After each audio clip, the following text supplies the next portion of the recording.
మీ ఎలాంటి వ్యాపార ప్రకటనలకైనా వెంటనే మా ఛానల్ సంప్రదించండి. అందరికీ నమస్కారం. ఈరోజు మన స్టూడియోలో ప్రముఖ తంత్ర జ్యోతిష్యులు, జ్యోతిష రత్న, జ్యోతిష సామ్రాట్ చింతా రుక్మాన్ గదరావు గారు మనతో ఉన్నారు. సో గురుగారితో మాట్లాడేద్దాం. నమస్కారం గురుగారు. మాతృదేవోభవ, పితృదేవోభవ, ఆచార్య దేవోభవ.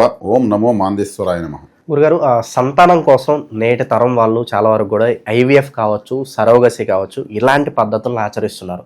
సో ఈ పద్ధతి ద్వారా పుట్టిన పిల్లల జాతకాలు ఎలా ఉంటాయి? సాధారణంగా పుట్టిన పిల్లల జాతకాలకి, ఇలా పుట్టిన పిల్లల జాతకాలకి ఏదైనా వ్యత్యాసం ఉంటుందా, లేదంటే రెండు ఒకేలాగా ఉంటుందా? ఎలా గుర్తించాలి? సాధారణంగా పుట్టిన పిల్లలకు ఈ విధమైనటువంటి ప్రస్తుతమైనటువంటి నవీన పద్ధతుల ద్వారా, పుడుతున్నటువంటి నవీన వైద్య విధానాల ద్వారా, ఆపరేషన్ల ద్వారా పుడుతున్న పిల్లలకు ఎంటైర్లీ డిఫరెంట్ ఉంటుంది కంపల్సరీ. మరి సాధారణంగా ఒక అబ్బాయి పుడతాడు నార్మల్ డెలివరీ, పక్క బెడ్లో ఇంకొక అబ్బాయి ఆపరేషన్ చేసి తీస్తారు. గ్రహాలేం ఒకే చోటు ఉంటాయి, అవేం అతనికి ఒక విధంగా ఇతనికి ఒక విధంగా ఉండవు.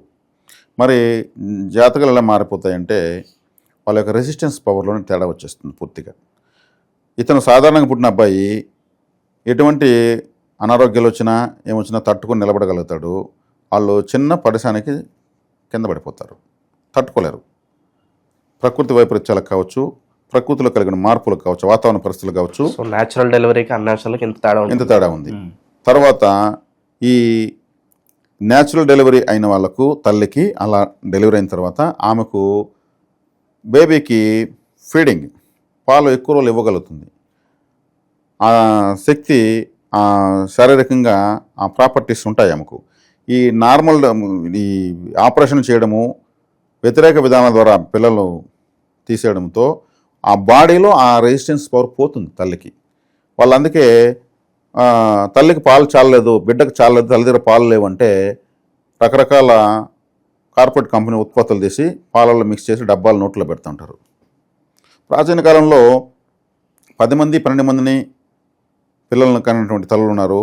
వాళ్ళు ఎంతో ఆరోగ్యంగా 80 సంవత్సరాలు వచ్చినా కానీ చక్కటి కంటి చూపుతో, చక్కటి మాట తీరుతో, పళ్ళు వరుసతో ఉండడం మనం గమనించాం. అటువంటి వాళ్ళు ఇప్పుడు అరుదు. వాళ్ళు వాళ్ళ యొక్క సహజ సిద్ధమైన శక్తిని కోల్పోరు, ఇంకా స్ట్రెంగ్త్గా ఉంటారు. అదే అప్పట్లో పిల్లలు కూడా చాలా రెసిస్టెన్స్ పవర్తో ఉండేవాళ్ళు. 2 సంవత్సరాల పైబడి కూడా పాలు ఇస్తూనే ఉండేటువంటి తల్లులు నేను చూశాను. పాలు మర్చిపోవాలంటే వాళ్ళకి ఏదన్నా చేదుగా ఉండేటువంటి ఒక లిక్విడ్ని పూసేసేవాళ్ళు ఎదపైన. పిల్లవాడు అది చేదుగా తగిలితే మళ్ళీ విసుక్కునేవాడు.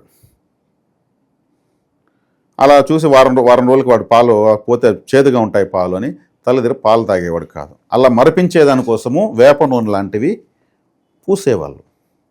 అంటే వాళ్ళ దగ్గర పాలు వస్తానంటే వాడు తాగుతూనే ఉంటాడు. వాళ్ళకంత శక్తి ఉండేది. కొంతమంది పిల్లలు పండ్లు వచ్చేసినా కూడా పాలు తాగుతుంటారు. వాళ్ళకి తెలియదు, కొరికేస్తారు తల్లిని. ఇంకా వీడిని ఆపించాలంటే ఏం చేయాలని అప్పట్లో ఇంత కార్పొరేటర్స్ హాస్పిటల్ లేవు. అప్పుడు చేదుగా ఉండేటువంటి ఏదన్నా నూనె కానీ ఏదైనా పూసేవాళ్ళు. ఎంత శక్తి ఉండాలా? తల్లి రక్తం పాలుగా మరి బిడ్డకి ఇస్తా ఉందంటే అది ఎంత శక్తి ఉండాలా? అది మనం చెప్పడం అంత సులభం కాదు. అందుకే సముద్రం కన్నా లోతైనది తల్లి గర్భము, ఆకాశం కన్నా విశాలమైనది తండ్రి హృదయము. వాళ్ళప్పుడు అంతమందిని కని పెంచి పోషించి ప్రయోజకులు చేసి మాతృత్వానికి పితృత్వానికి తార్కాణంగా నిలిచేవాళ్ళు అప్పట్లో. ఇప్పుడు ప్రెగ్నెంట్ అయితే 6వ నెలకే పోయి హాస్పిటల్ పడుకునేస్తున్నారు. ముందు సేఫ్టీ, ఏ పని చేయకూడదు, డాక్టర్ పర్యవేక్షణలో ఉండాలి, నువ్వు చక్కగా టీవీ చూసుకో. అప్పట్లో రేపు డెలివరీ అవుతుందంటే కూడా ఈరోజు వాళ్ళు పనులు చేసేవాళ్ళు, కూర్చొని అంట్లు తోమేవాళ్ళు, వ్యవసాయ పొలం గడికి అన్నం తీసుకెళ్లేవాళ్ళు. ఏ పని కానీ వాళ్ళు ప్రెగ్నెంట్గా ఉన్నామని ఏ పని ఆపేది లేదు. అన్ని పనులు అంతకుముందు ఎలా చేస్తాం అలా చేస్తున్నారు. డెలివరీల కోసం హాస్పిటల్ కానీ డాక్టర్లను సంప్రదించేవాళ్ళు కాదు. అది సహజంగానే ఉన్నారు, సహజంగానే పిల్లలు కన్నారు, సహజంగానే తల్లులయ్యారు, సహజంగానే పిల్లలు గొప్పవాళ్ళు అయినారు, వాళ్ళకు పౌష్టికాహారం లభించింది. ఇప్పుడున్నటువంటి వికృత జననాలు అంటారు వీటిని. సక్రమైన జనాలు కాదు, వికృత జననాలు. అలా ఉన్నప్పుడు ఏమవుతుంది, వాళ్ళకి రెసిస్టెన్స్ పవర్ రాదు. అలా చేసినప్పుడు తల్లికి కూడా పాలు ఎక్కువ రోజులు ఇవ్వలేదు. వికృత జననాలు, వికృత మరణాలు. పోస్ట్ మార్టం చేసేస్తున్నారు, కొన్ని పాటలు తీసేసి మళ్ళీ పొట్లం కట్టిస్తున్నారు. అవయవ లోపంగా దహన సంస్కారాలు చేస్తున్నారు.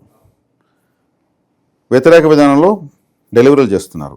మరి వీళ్ళకైతే రెసిస్టెన్స్ పవర్ ఉంటుంది. రెసిస్టెన్స్ పవర్ చాలా ఇంపార్టెంట్ కదా. ప్రకృతి వైపరీత్యాలు తట్టుకునే శరీరం కావాలి కదా. సో రెసిస్టెన్స్ పవర్ గురించి మాట్లాడారు. ఓకే, ఇప్పుడు గ్రహాల అనుకూలత ఎలా ఉంటుంది అలా పుట్టిన దానికి ఇలా జన్మించిన దానికి? అంటే చంద్రుడు వీళ్ళకి వ్యతిరేకం అని చెప్పాలి. తల్లి బలహీనంగా ఉన్నప్పుడే కదా ఆ బిడ్డను అలా తీసేస్తారు. తల్లి బలంగా ఉంటే నార్మల్ డెలివరీ అవుతుంది. చంద్రుడు చంద్రమా మానసో జాత, చంద్రుడు మాతృకారకుడు. తల్లికి ఒక విధంగా చెప్పాలంటే అలా కట్ చేయకూడదు, కడుపు వాళ్ళు కట్ చేసి తీసేస్తారు. అప్పుడు ఎంత ప్రకృతి ధర్మం ప్రకారం ఒక గ్రహ ప్రభావమే పూర్తిగా క్షీణించిపోతుంది. బిడ్డలకు కూడా మానసికంగా నార్మల్గా పుట్టిన బిడ్డలకు ఉన్నటువంటి మానసిక శక్తి, మేధోశక్తి వేరు, వీళ్ళకు వేరు. వీళ్ళకు ఆ సక్రమంగా పుట్టే అదృష్టం లేకుండా పోతుంది. కాబట్టి చంద్రుడు బట్టే పేరు పెడతారు. చంద్రుడిని చూసే గ్రహాల గమనాలు మొత్తం మనం చూసుకునేది. చంద్రుడిని బట్టి రాశి నిర్ణయం అవుతుంది. కాబట్టి ఏమైంది, జాతకంలో ప్రధాన గ్రహం బలహీనం అయిపోయిన తర్వాత ఇంకా జాతకం బలిష్టం ఎలా అవుతుంది? అంతే కదా. కాబట్టి ఒక గ్రహ కారకత్వాన్నే మనం ధ్వంసం చేయడం కావాలని చేయడం లేదు. ఇప్పుడు పరిస్థితులు అయిపోయాయి. ఎందుకు వాళ్ళకి ఆ బిడ్డను సహజంగా కనేటువంటి శక్తి లేకుండా పోతుంది? అది ఆలోచించుకోవాలి కదా మనము. తినే ఫుడ్ తింటున్నారు కానీ ఫుడ్గా తినే ఫుడ్ లాంటిది, ఆహారం లాంటిది తింటున్నారు, ఆహారం తినడం లేదు. అలా మనం అనకూడదు, విరుద్ధాహారం చెప్దాం. ఎందుకంటే కొంతమంది హట్టేవాళ్ళు ఉంటారు. విరుద్ధాహారము అంత హైబ్రిడ్ ఫుడ్డు, పిండి పదార్థంగా తింటున్నాము, దాంట్లో శక్తి ఏం లేదు. నేను తిన్నాను, నా కడుపు నిందన కోసం తింటున్నారు. నిజమైన శక్తి లేదు మనం తింటున్న ఆహారంలో. పోషక విలువ నశించినటువంటి తిండి తినడం వల్ల డెలివరీ అనేది, ఒక ప్రసవ వేదన అనేది ప్రపంచంలోకి అత్యంతమైన శక్తివంతమైన వేదన. అటు దాన్ని భరించేది తల్లి. అందుకే స్త్రీకి ఓర్పు ఎక్కువ అంటారు. కాబట్టి ఆ ఓర్పు, ఆ శక్తి క్షీణించినప్పుడే ఈ విధమైనటువంటి ఆపరేషన్ చేసి పిల్లల్ని తీస్తున్నారు. ఇప్పుడు ఆ శక్తి లేకపోతేనే కదా తల్లి బలహీనం అయిపోయింది కదా, చంద్రుడు బలహీనం అయిపోయాడు కదా. చంద్రుడిని బట్టే కదా మొత్తం జ్యోతిష్ శాస్త్రం స్టార్ట్ అయ్యేది. ఏ రాశి వాళ్ళంటే గురువుని శని చూడరు, చంద్రుని చూసి పేరు పెడతారు, నక్షత్రం చెప్తారు. కాబట్టి ఇక్కడ జ్యోతిష్ శాస్త్రం అనేది అననుకూలం అయిపోతుంది, జ్యోతిష్ శాస్త్రం సహకరించుకుంటూ పోతూ ఉంది. ఇప్పుడు గ్రహాల వ్యతిరేకత కదా లెక్క. సో చాలా వరకు గురుగారు పిల్లలు ఈ మధ్య మందబుద్ధితోనూ ఆటిజంతోనూ ఇలా పుడుతూ ఉన్నారు కదా, ప్రధాన కారణాలు ఏమై ఉండొచ్చు? అదే ఆహార లోపం, పౌష్టికాహార లోపం. పౌష్టికాహార లోపం ప్రతి ఒక్కదానికి ఆహారమే. ఇప్పుడు మనం ఒక 5 లక్షల రూపాయలు ఫోన్ తీస్తాము, దానికి ఆహారం కావద్దా? ఛార్జింగ్ పెట్టాలి కదా. 1000 రూపాయల ఫోన్ తీసి ఛార్జింగ్ పెట్టాలి. మనకెంత కావాలి ఛార్జింగు? పౌష్టికాహార లోపం ఉన్నప్పుడు ఎన్ని రోజులు ఉండగలుగుతారు? ఇవన్నీ వస్తాయి ఆటోమేటిక్గా. ఆటిజాలు, బుద్ధిమాంద్యాలు, లేదంటే క్రూయల్ మెంటాలిటీసు, రకరకాలు వచ్చేస్తున్నాయి, స్వార్థాలు ఎన్నెన్నో వస్తున్నాయి, మనసులోనే వస్తుంది అంతా కూడా. ఇప్పుడు ఆహారము కలుషితం అయిపోయింది, మొత్తము విష పదార్థాలు వేసి పండిస్తున్నారు. అది మైక్రో లెవెల్లో ఆహార రూపంలో మళ్ళీ మనం తీసుకుంటున్నాము. అప్పుడేమవుతుంది? శుభ్రమైన రక్తం లేదు. పులి మనిషిని అటాక్ చేసినట్టు విన్నాము, కానీ పులి మనిషిని చంపి తిన్నట్టు విన్నారా? అది మనిషిని కొరికిందంటే దానికి మెంటల్ ఎక్కిపోతుంది. మన బ్లడ్లో భయంకరమైనటువంటి రసాయనాలు ఉంటాయి. అది మలినాలు, రసాయనాలు లేనటువంటి మాంసాన్ని తిని అలవాటు. అడవిలో ఏం తింటాయి అవి కెమికల్స్? మనిషి తినే కెమికల్స్ ఏ జంతువుని తింటుందా? దానికి వికారం పుట్టిపోతుంది. నాలుక విదిలించుకుంటూ అది రిలాక్స్ అయ్యేదని టైం పడుతుంది. ఎన్ని మనం తినేది అసలు ఒక మనిషి తినే రసాయనాలు ఏ జీవి తినదు. పరిమితమైనటువంటి ఫుడ్డు, వాటరు, అడవులు తినేది.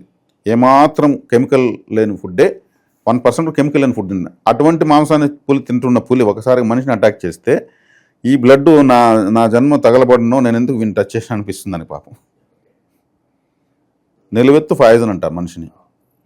ఇంజక్షన్లు వేస్తాం, ట్యాబ్లెట్లు వేస్తాం, తినే ఫుడ్లో ఎన్నో కెమికల్స్, ఎన్నో రకరకాల పదార్థాలు కెమికల్స్ వేసి ఫ్రై చేసి తింటామంటే ఆ రక్తం ఎట్లా తయారవుతుంది? మలినంగానే ఉంటుంది. ఇప్పుడు పౌష్టికాహార లోపం వల్లనే ఇవన్నీ జరుగుతాయి.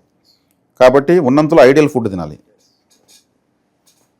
ఐడియల్ ఫుడ్ అంటే ఏముంది? మనకేం కావాలి, ఏది అవసరం, ఏది వద్దు అది తెలుసుకోవడమే. ఇక్కడ మాంసాహారం, శాకాహారం కూడా లేదు. ఇప్పుడు మాంసం తిని 10 మందికి ఉపయోగపడేవాడు శాకాహారే, కూరాకులు తింటే 10 మందిని ముంచేసేవాడు మాంసాహారే. ఆలోచన శాకాహారంగా ఉండాలి. ఆహారం అనేది కలుషితాహారం అయిపోయింది. మనం వాడే పేస్ట్లు, తినే బిస్కెట్లు, తీసుకునే ట్యాబ్లెట్స్లో ఎన్నోట్లో నాన్ వెజ్ ప్రాపర్టీస్ వేసి తయారు చేయాల్సి వస్తూ ఉంది. కాల్షియం కోసం ఎముకలు పొడి వేస్తారు కొన్ని పేస్టుల్లో, బిస్కెట్లలో.